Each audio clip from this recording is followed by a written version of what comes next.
दोस्तों सुज़लॉन एनर्जी की बात करें तो ये दूसरा दिन है जब इसमें हमने स्टॉक में पॉजिटिव क्लोजिंग देखी है। पिछले 5 ट्रेडिंग सेशन से लगातार जो गिरावट चल रही थी, उस पे ब्रेक लगा है और उसके पीछे वजह है कंपनी को मिला कल काफ़ी बड़ा ऑर्डर।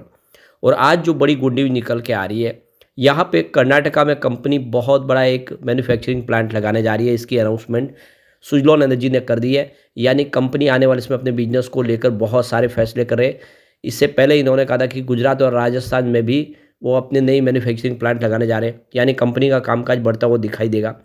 इसके अलावा इंडिया एनर्जी वीक चल रहा है, वहाँ से भी कुछ बड़ी अपडेट निकल के आ रही है, जिसको इस वीडियो के माध्यम से हम डिस्कस करेंगे और जानने की कोशिश करेंगे आखिर सुज़लॉन के लिए आगे की क्या संभावना है। क्योंकि बाज़ार के सेंटीमेंट बिगड़े हुए हैं और इसी वजह से सुज़लॉन भी नीचे आ गया है, काफ़ी नीचे आया है। लेकिन आपको ये भी ध्यान रखना चाहिए, सुज़लॉन ने दौड़ भी बहुत ज़बरदस्त लगाई थी। 8 रुपये के आसपास स्टॉक था 2 साल पहले। वहाँ से जब ये दौड़ना शुरू हुआ तो 8 रुपये से ये 80 को क्रॉस कर गया था। अब वो ऊपर के लेवल से थोड़ा करेक्ट हो गया है, लेकिन फिर से एक नई तेज़ी के साथ आगे बढ़ने को तैयार हो चुका है। लेकिन फ्रेंड्स, उससे पहले अगर आप पहली बार हमारे चैनल पे आए तो चैनल को सब्सक्राइब कर दीजिए, एक बेल आइकॉन दबा दीजिए ताकि जब भी नया वीडियो बने पहला नोटिफिकेशन आपको मिले। वीडियो पसंद आए तो लाइक से ज़रूर कीजिए। चलो फ्रेंड्स, वीडियो स्टार्ट करते हैं। मैं हूँ आपका दोस्त एस बी दवे और हमारे अपने चैनल ऑनलाइन कमाई में आपका बहुत बहुत स्वागत है। तो सबसे पहले सुज़लॉन एनर्जी के कारोबार की बात कर ले तो स्टॉक की क्लोजिंग 53.18 पर थी, जहाँ पे 1.49% की यहाँ पे तेज़ी देखने को मिली। लगभग 1.5% के आसपास की हमने तेज़ी देखी है। तो देख दो कि नरमी जो थी वो उस पे थोड़ा ब्रेक लगा। स्टॉक 50 रुपये से फिर बाउंस बैक देने को तैयार है। 48 रुपये तक चला गया था कल, वहाँ से देखते हुए लगभग 5 रुपये रिकवर हो गया है। तो ये जो तेज़ी बनी इसके पीछे वजह है कि जो देख सकते हो कि सुज़लॉन एनर्जी को एक बड़ा ऑर्डर मिला ऑयस्टर रिन्यूएबल की तरफ से। 201.6 मेगावाट का बड़ा ऑर्डर है। इस ऑर्डर के तहत Suzlon 64 wind turbine generator supply करेगी कंपनी को, जिनमें से हर एक की जो क्षमता है वो 3.15 मेगावाट की होगी। ये सभी जो विंड टरबाइंस है मध्य प्रदेश में लगाई जाएगी और यह S144 सीरीज की होगी, जो हाइब्रिड लेटिस टावर के साथ आएगी। और देख सकते हो कि 9 महीने के अंदर अंदर रिन्यूएबल के अंदर जो देख सकते हो सुज़लॉन को ये दूसरा रिपीट ऑर्डर मिला है। तो क्या कहना है कंपनी की तरफ से, देख सकते हो कि सुज़लॉन ग्रुप के वाइस चेयरमैन गिरीश तांती ने कहा है कि पहले ऑयस्टर ने हमें कमीशनिंग का काम करवाया और अब हमें पूरा ईपीसी ऑर्डर दिया है। ये दिखाता है कि सुज़लॉन एनर्जी पवन ऊर्जा क्षेत्र में एक भरोसेमंद पार्टनर के तौर पे उभर रही है। कंपनी के सीईओ जेपी चलसानी ने भी जोश दिखाते हुए कहा है कि मध्य प्रदेश अब पवन ऊर्जा का एक बड़ा हब बन गया है और हमें खुशी है कि इस साल हमारा ये 5वां रिपीट ऑर्डर है मध्य प्रदेश के अंदर। ये हमारी मजबूती को दर्शाता है। तो एक क्लियरली सिग्नल है कि सुज़लॉन लगातार अपने बिजनेस को लेकर भरोसा बनाए हुए है और लगातार नए पार्टनर उनके साथ जुड़ रहे हैं। अब जो बड़ी गुड न्यूज़ निकल के आ रही है, ये देख सकते हो एमबी पाटिल जो यहाँ पे देख सकते हो कि मिनिस्टर है large and medium scale industry सरकार के अंदर, उनकी तरफ से जो बयान निकल कर आया है, ये विजयपुरा जो उनका होम टाउन है वहाँ पे उन्होंने बड़ा बयान दिया है कि सुज़लॉन एनर्जी आने वाले समय में बहुत सारा निवेश करने जा रहे हैं कर्नाटका के अंदर। तो ये देख दो कि जो invest Karnataka 2025 global investor summit हो रहा है बेंगलोर में बुधवार को, उसके दौरान उन्होंने बड़ा बयान दिया है। तो एमबी पाटिल का कहना है कि सुज़लॉन ने अनाउंसमेंट किया है कि वह कर्नाटका गवर्नमेंट के साथ मिलके 3000 मेगावाट का विंड एनर्जी का एक बड़ा एक विंड टरबाइन एक मैन्युफैक्चरिंग फैसिलिटीज़ प्रोवाइड करेंगे विजयपुरा के अंदर। तो सुज़लॉन एनर्जी नई एक और मैन्युफैक्चरिंग यूनिट लगाने जा रही है। 3000 मेगावाट की इसकी कैपेसिटी होगी और ये विजयपुरा होगी बेंगलोर के अंदर कर्नाटका में। तो यहाँ पे एमबी पाटिल का कहना है कि इससे जो इंडिया की जो ग्लोबल विंड एनर्जी की जो कैपेसिटी और बढ़ेगी और इंडिया ग्लोबल हब बनने जा रहा है विंड एनर्जी सेक्टर में। लगातार आप देख सकते हो कि इसमें बहुत सारा नया निवेश आ रहा है। उनका ये भी कहना है कि सुज़लॉन एनर्जी 90% जो वर्कफोर्स है वो आईटीआई पास यूथ जो कर्नाटका टेक्निकल इंस्टीट्यूट के हैं वहाँ से ही लेगी। तो यहाँ पे एक जॉब भी क्रिएट होगा और देख सकते हो कि सुज़लॉन एनर्जी अपने कारोबार को तेज़ी से आगे बढ़ा पाएगी। तो सुज़लॉन एनर्जी लगातार बहुत सारे नए अनाउंसमेंट कर रहे हैं और लगातार जहाँ पे निवेश की संभावना बन रही है वहाँ पे अपने निवेश को बढ़ा रहे हैं। इससे एक बात क्लियरली समझ में आ रही है कि सुज़लॉन का कारोबार आने वाले समय कई गुना बढ़ता हुआ दिखाई देगा। बहुत सारे अधिग्रहण भी करने की तैयारी कर रही है।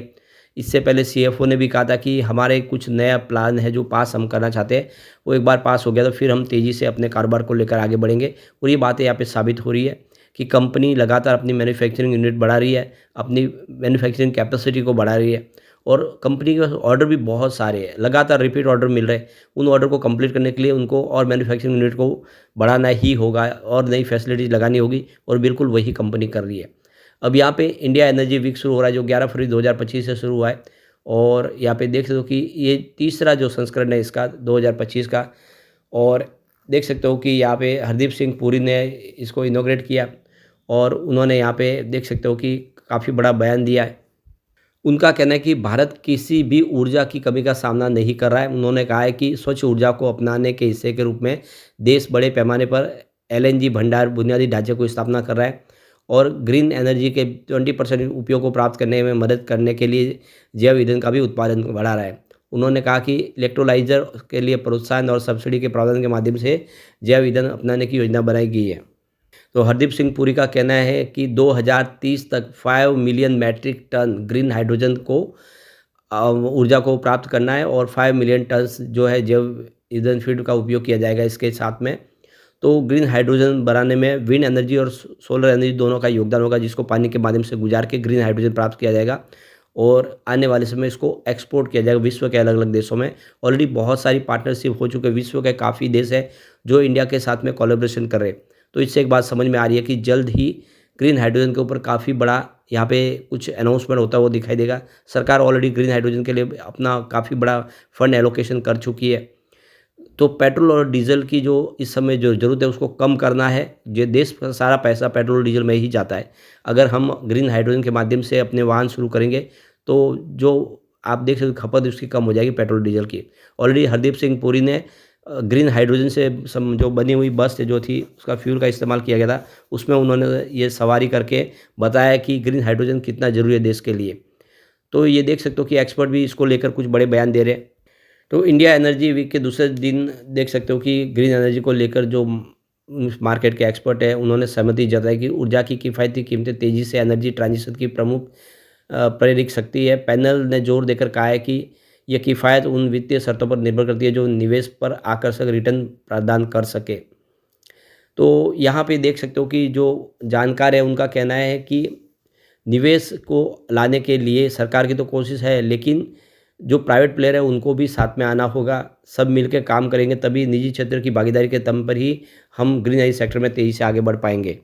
साथ में उतना ही ज़रूरी है विदेशी निवेश। विदेश निवेश जितना आएगा ग्रीन एनर्जी उतनी ही तेज़ी से आगे बढ़ पाएगा। पैनल में शामिल भूपिंदर सिंह भल्ला ने कहा है कि उपभोक्ता हित भारत की ऊर्जा नीतियों के केंद्र में है।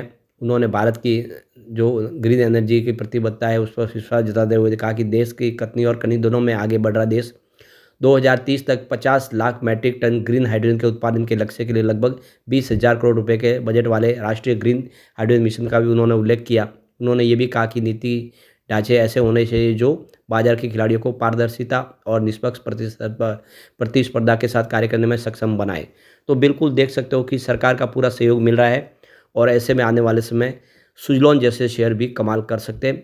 जो ये इंडिया एनर्जी वीक जो चल रहा है इसमें बहुत सारे जो विदेशी निवेशक है वो भी यहाँ पे आ रहे हैं और इंडिया के भी जो बड़े बड़े प्लेयर है वो हिस्सा ले रहे हैं। इससे एक बात समझ में आ रही है कि इंडिया बहुत ज़्यादा इस समय फोकस कर रही है ग्रीन एनर्जी को सपोर्ट करने के लिए और इससे ग्रीन एनर्जी सेक्टर के खिलाड़ियों के लिए ये समय है जो काफ़ी शानदार साबित होने वाला है आने वाला है।